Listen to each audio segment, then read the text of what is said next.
कि हम कभी वो हैं जो आपसे कुछ समय के लिए मिले हैं और अगली बार कब आपसे मुलाकात होगी पता नहीं। मैं अपने सीधे सीधे समय के अभाव को देखते हुए मेरे बाद पंकज जी ने भी काव्य पाठ करना है। समय बीत रहा है और धीरे धीरे संख्या भी कम हो रही है। कवि सम्मेलनों की एक गोष्ठी सी हो गई है। एक बार मुझे आदेशित कीजिएगा करतल ध्वनि के साथ कि मैं आपके साथ जुड़ने की कोशिश करूं। मैं 4 पंक्तियां पहले अपने परिचय की पढ़ता हूं। मुझे सुनते हुए आप खुद सोचिएगा कि मैं क्या लिखता हूं, मैं किस रस का कवि हूं। ये आज तक कोई कभी नहीं डिसाइड कर पाया। मैं 4 पंक्तियां अपने परिचय की पढ़ता हूं।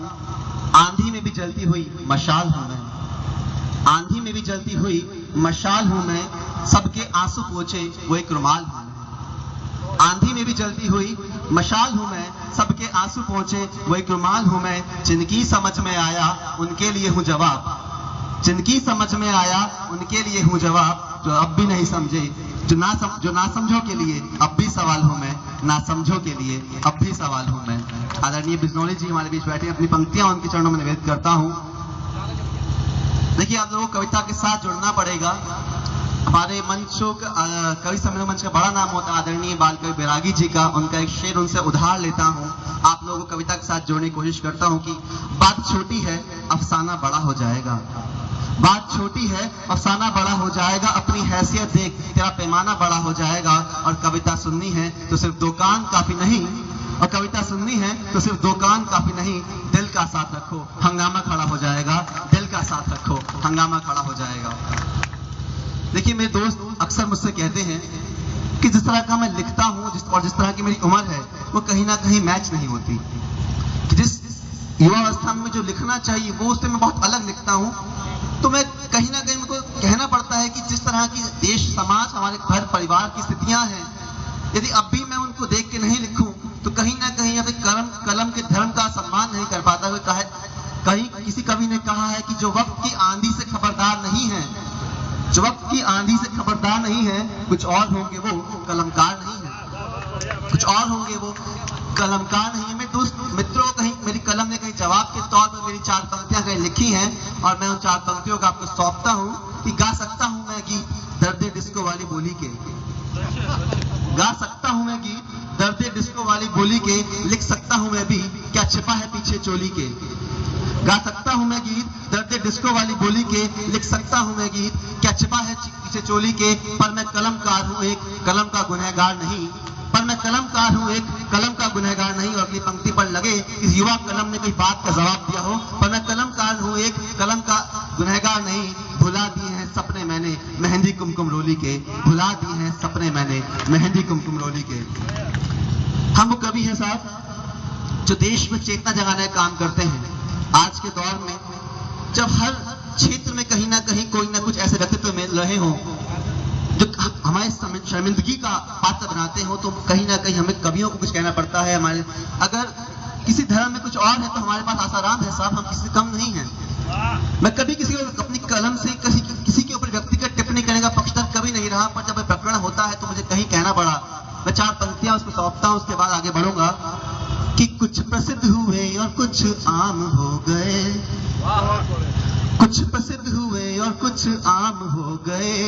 जितने अधे पव्य थे सब जाम हो गए, जितने अधे पव्य थे सब जाम हो गए।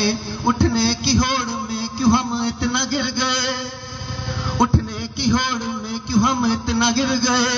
अगली पंक्ति पर आशीर्वाद चाहूंगा। उठने की होड़ में क्यों हम इतना गिर गए। जो संत बने बैठे थे आसाराम हो गए, जो संत बने बैठे थे आसाराम हो गए। हम कवि हैं साहब, 4 पंक्तियां कवियों की तरफ से आप लोगों को सौंपता हूं, फिर एक मुक्तक पढ़ के अपनी कविता पर आऊंगा। कि आंख में समंदर लेकर आंसुओं को पी रहे हैं, आंख में समंदर लेकर आंसुओं को पी रहे हैं। दिल में तूफान पालकर होठों को सी रहे हैं।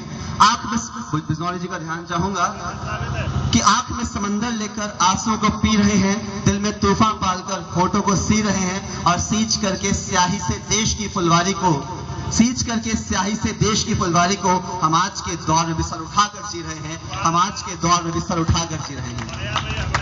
देखिए, हिंदी दिवस की शुभकामनाएं सभी को मंच से प्रेषित करता हूँ। कवि हूँ मैं, और आज हिंदी दिवस पे 4 पंक्तियां ना पढ़ता हूँ तो शायद मेरी कलम का कहीं ना कहीं अपमान होता है। मैं चाहूंगा 4 पंक्तियां हिंदी दिवस के पढ़ूं और उसके बाद कविता का आदेश आप लोग इस महफिल में। भाषाओं की राजकुमारी हिंदी है, भाषाओं की राजकुमारी हिंदी है, सारे जग से भाषा न्यारी हिंदी है। देखिए, पंक्तियां इसलिए भी मैं निवेदित करना चाहता हूं कि आज हिंदी की जो दशा है वो कहीं हमसे छिपी नहीं है। स्कूलों में हिंदी के प्रति कितना उत्साह है आप और मैं सभी जानते हैं।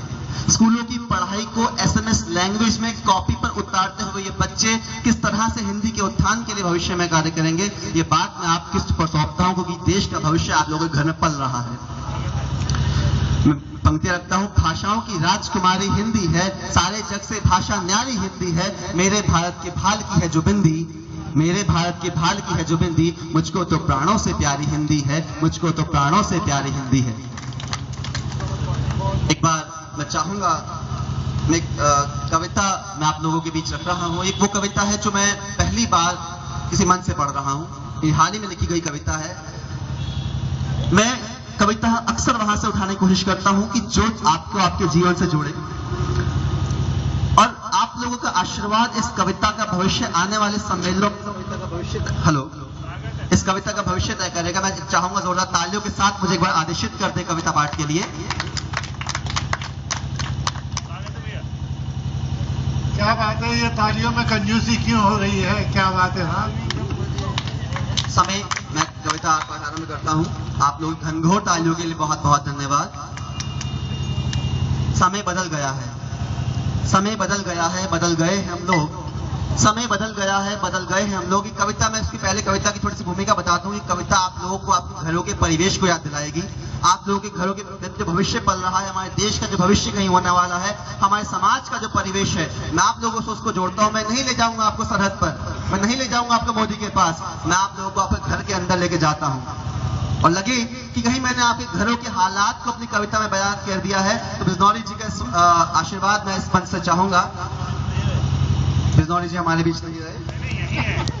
अच्छा, मुझे ऐसा आवाज है कि बिजनौरी जी हमारे बीच, हेलो, इस माइक का चरित्र सही कर दिया जाए। बिजनौरी जी हमारे बीच नहीं रहे, चलिए उनको मैं वहीं से प्रणाम निवेदित करता हूँ। समय बदल गया है, बदल गए हैं हम लोग, समय बदल गया है, बदल गए हैं हम लोग, बदल गए हैं हमारे जीवन जीने के तौर तरीके, और सीख लिए हैं हमने जीवन जीने के कुछ नए तरीके। समय बदल गया है, बदल गए हैं हम लोग, बदल रहे हैं हमारे जीवन जीने के तौर तरीके, और सीख लिए हैं हमने जीवन जीने कुछ नए सलीके।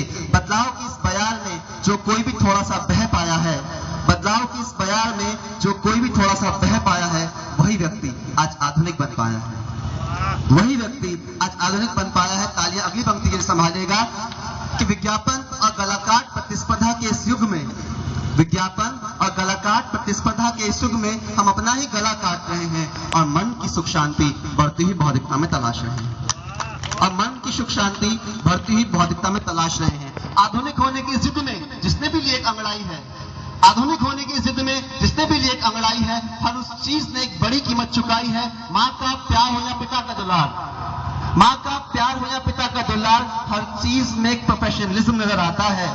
माँ का प्यार हो या पिता का दुलार, हर चीज में एक प्रोफेशनलिज्म नजर आता है। अगली पंक्ति कहीं लगे कि मैंने महिला वर्ग के लिए कहीं कही है, माँ का प्यार हो या पिता का दुलार, हर चीज में एक प्रोफेशनलिज्म नजर आता है। और आज माँ को अपने दूध से ज्यादा पोषण सैलक में नजर आता है, आज माँ को अपने दूध से ज्यादा पोषण सैलक में नजर आता है।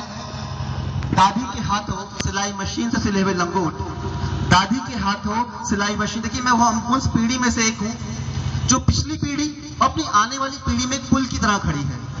मैंने अपनी पिछली पीढ़ी के संस्कारों को देखा है, मैं अपनी आने वाली पीढ़ी, अपने छोटे भाई बहनों को देखता हूँ, तो मैं उस पीढ़ी के बीच कहीं पुल के बीच में खड़ा हूँ। हो सकता है बहुत सारी चीजें अपने आने वाली पीढ़ी को समझा ना पाए, क्या होती हैं, चिट्ठियां क्या होती हैं, शायद हमारी आने वाली पीढ़ी कोई जान भी नहीं पाएगी। टाइपराइटर क्या होता है, शायद तस्वीर के माध्यम से मुझे दिखाना होगा। कुछ ऐसी बातें होती हैं, जब मैं इन संस्कारों के बीच कहीं पुल बनाता हूं, तो मैं पंक्तियों को निवेदित करता हूं कि दादी के हाथों सिलाई मशीन से सिले हुए लंगोट कहीं खो गए हैं, और आज माँ बच्चों को हगीज पहना के सोचती है कि वो चैन से सो गए हैं।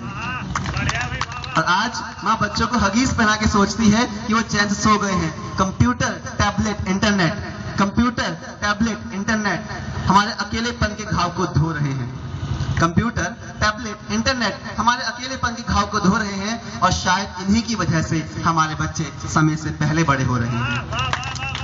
और शायद इन्हीं की वजह से हमारे बच्चे समय से पहले बड़े हो रहे हैं। इस